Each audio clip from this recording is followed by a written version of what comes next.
രൂക്ഷമായ കടൽ കയറ്റത്തിൽ വലഞ്ഞ കണ്ണമാലിയിലെ 250ഓളം കുടുംബങ്ങൾ. വെള്ളം ഇരച്ചു കയറിയതോടെ വീടുകൾ ഉപേക്ഷിക്കേണ്ടി വന്ന പ്രദേശവാസികൾക്ക് മഹാത്മ സ്നേഹ കൂട്ടായ്മ ഉച്ചഭക്ഷണമൊരുക്കി.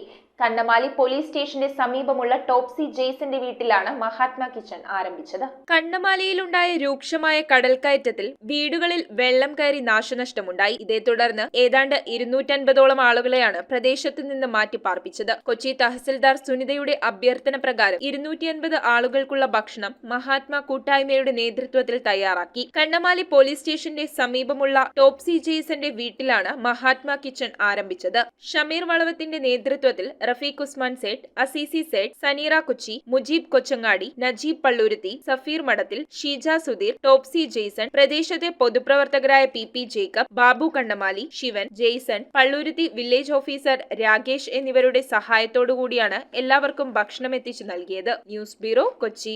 2 ഗ്രാം മുതൽ പാദസരങ്ങൾ, വളകൾ, 1/2 ഗ്രാം മുതൽ സ്റ്റഡുകൾ, 2000 രൂപ മുതൽ റിങ്ങുകൾ, 1 ഗ്രാമിൽ തുടങ്ങുന്ന മാലകൾ, നെക്ലസുകൾ, 9000 രൂപ മുതൽ ഡയമണ്ട് നെക്ലസുകൾ, 1 ലക്ഷം മുതൽ ആരംഭിക്കുന്ന വെഡിംഗ് സെറ്റുകൾ.